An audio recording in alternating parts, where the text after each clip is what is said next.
the Oklahoman newsroom, it's time for the Energy FC Weekly Update. I'm Jenny Carlson here in studio with a couple of first-time guests, but we're so happy to have Danny Gibson, one of the Development Academy coaches, with us. Thanks for joining us, Coach. Thanks for having us. Yeah, to be here. We'll talk more about Development Academy here in just a second, but Ava Pitt also joins us, one of the members of the 2004 team, which is the U15 team. So Ava, thanks for joining us. Thank you for having me. Yeah, absolutely. Well, let's rewind for a second first, Danny, on the big club. They're a West Coast swing right now. They're out in California, Orange County over the weekend, getting ready for an LA Galaxy 2 game. But really a tough result in that Orange County game with a couple of stoppage time goals for Orange County after Energy leading. What does a team, I mean, you've coached a lot of teams, what does a team do to try to rebound after that disappointment? Right, it's always very, very difficult to take losing in that kind of manner. I know throughout the season that Steve and his technical staff have kind of always focused on moving forward, focusing on the next challenge. Obviously, you lose those two late goals in a game that we were leading, which would have been, you know, huge for us to get on the road against let's be honest, a very talented OC team that's kind of seen them push into first place now. But I think the focus is just regroup. I think we saw that the guys kind of got away and went down to the beach and refreshed a little bit. I know that Steve and Danny and the rest of the guys will be having a focus on the next challenge and always looking forward. We've been in great form lately. Yeah. A lot of positive things going with new players introducing and continue to push us on. So, you know, we've just got to recover, regroup and refocus and hopefully go again against LA. A couple guys got goals in that game against Orange County, Philip Rasmussen and then Alex Dixon, and going into this game against the LA Galaxy 2, a team that the big club played back in June, won that game 1-0. I mean, that doesn't seem like that long ago. Christian Valesky had the goal that game. But there's been a lot of guys scoring a lot. I would think LA is going to have to expect to see a different type of energy team come and play on their home field on Wednesday night. No, I think for sure. I think there's been a lot of time has passed between then and now, and we obviously managed to get a positive result then. And I think we've continued to improve the squad, adding new faces. And you know, like you said, Alex Dixon is on some great form. Valesky's top goal scorer, Big Adam, has done a great job as well. So there's danger all over the field, and I'm sure they're just going to try and refocus on all the positives. Because listen, we're leading 2-1 against a top side, so there's still plenty of positives and still a lot to play for. So I think they leave it all out on the line out in LA and hopefully come back with 3 points. Like you say, going to the beach, not a bad way to try to get your mojo Yeah. back after a tough one. We'll see how that works. Maybe they'll go out to Lake Hefner if it's tough around here, get on the beach. And who knows? I'm just throwing it out there. I'll talk to Steve about that next time. We've got both of you here to talk about a pretty exciting weekend of soccer coming up here. For people that may be missing the big club when they're out west, the Development Academy games are coming here to Oklahoma City on Saturday, games at 9, 11, and 1. They'll be up in North Oklahoma City, the soccer fields there along Lake Hefner Parkway, just south of John Marshall High School. Ava, before we get to you, Danny, can you talk a little bit about Oklahoma City getting this Development Academy and sort of what that means, big picture, how that all transpired? Right. I think it was a long process, and a lot of, you know, we got to tip a hat to all the hard work that was done before by, you know, a lot of talented coaches and the club OFC originally, Oklahoma Football Club, came together with the energy, with the goal and vision to provide a better platform for our youth soccer players, and also to provide that pathway to the pro game through the PDL, the 23s, and then hopefully, you know, we see some of the homegrown guys like we currently have, like, you know, Byers and Sean McLaws and those types. So for this is very exciting because it is on the girls' side, on the female side. We have a lot of great players and female coaches, and we want to continue to grow the game on that side as well. So a lot of work was done with the energy ownership and senior management, Jason Hawkins, working together with the club directors, Jimmy Hampton and Stephen Phillips. We put together an application for US soccer, and and you know, luckily we were selected to take part in the girls' academy. So this will be our first year in it. It's a new challenge for us. We now training 4 nights a week with the girls. We currently have five teams in different age groups. Increased competition, increased pressures on the coaching. We have to get better as well, but it's all so that we can hopefully develop the individual and push them on to a higher level. This is something people would find a lot of other places in the country, located all over the country. You guys have already been to Houston to play a couple weekends ago. Hundreds of clubs that have a similar setup. But Ava, I'm wondering from your perspective, you go to school up in Deer Creek Middle School. How did you hear about this? How did your involvement get started?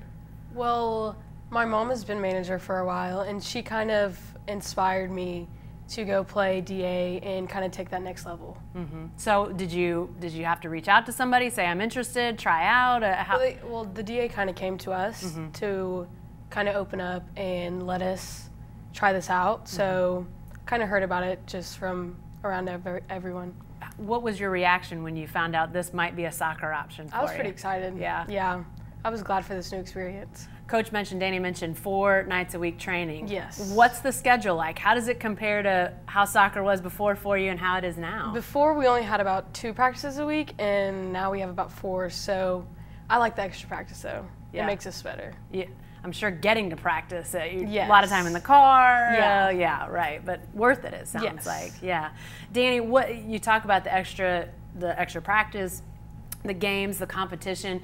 How does this transpire for the gals that are involved in it? I mean, I have to think they're going to see great results and really see where they need to maybe improve their game or step up areas of their game as they play against these other players from around the country.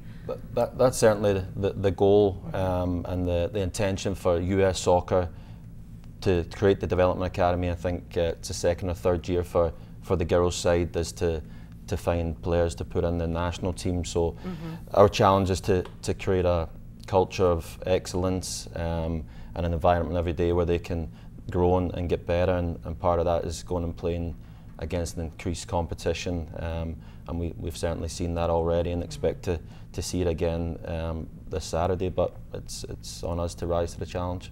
Ava, I assume you went to Houston a couple weeks ago. Yes. What was that experience like?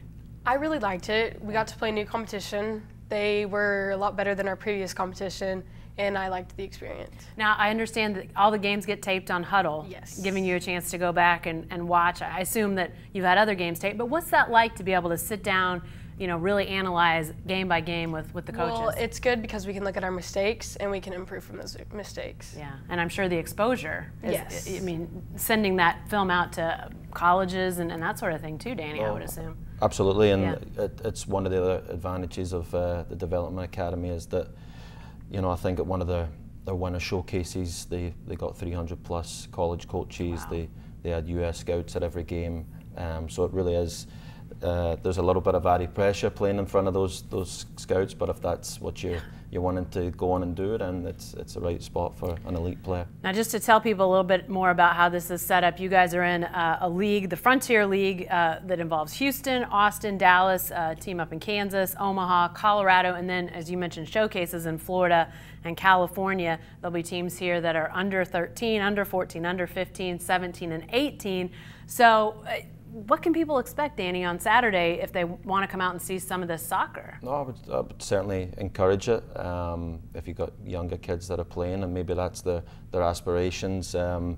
We feel like we're pushing a very technical style, a little bit different. I've been kind of on Ava and the rest of the girls' case to try and relax and play a little bit more because, yes, we do want to win and we want to have that competitive edge, but we want to develop them into soccer players in the right manner. So I think they'll see great games, a lot of competition. You'll see some high-level coaching, hopefully, maybe not from my game. But again, for me, I can learn from the coaches we're competing against. We will have our directors on the sideline, and I believe US Soccer is also coming in with a technical advisor to kind of analyse and see how we're getting on as we're just getting started on this journey. Hey Ava, I'm wondering, you've just kind of started this, but have you sensed a change in your soccer in the short time you've been with the team? How so? Well, we've improved a lot. Well, we have a new coach, which is better, and more practices, so it's making us better. Do you feel like your all-around game's improving, or are there certain areas? I think it's improving. Yes. Yeah. So lots of good talent out there to challenge each other, learn from each other. It sounds like. Right, and you know, one of the focuses that we wanted to have was, if we're going up against Dallas and Houston, obviously huge metro areas, was can we get kids from all over Oklahoma rather than just Oklahoma City and Edmond. So on our team we have 7 kids from Tulsa. Wow. So we've kind of devised a system where we have an assistant coach up in Tulsa, John Michael, and he coaches them 3 times a week, and then we bring them together once a week. So we're hoping that statewide talent can you know, go compete at the next level. Lots of windshield time for some families out there who are involved with the DA program, but big commitment. But it can be very beneficial, I know too. Right, we hope so, and we hope the payoff is, you know, maybe the kids go on and play college, or is there that one star out there that gets noticed and we can push them into national team training centres and stuff like that. So it just brings that level of exposure up a notch, and hopefully we can deliver. Ava, I'm not going to look back in 6 or 8 years and hold you to it, but what do you hope the future holds for you? I know obviously you've got a lot more years in school before we get to that point, but what do you hope that this leads to? I hope to play D1 soccer at a good college, and hopefully just carry that on. Yeah, and see what happens, huh? Yes. Well, this is great. Lots of good soccer we know coming here on Saturday. Again, they'll be out in North Oklahoma City. 9 a.m. the games start. They'll go all the way till a start time at 1. Lots of teams, lots of ages. And yeah, as Danny said, if you've got young kids, you might want to go out and check that out. Give them a little inspiration of what could be. And if you want more information on the Energy upcoming games, tickets, all that information is at energyfc.com. Be sure to stay with the best coverage team anywhere at newsok.com and every day in the Oklahoman.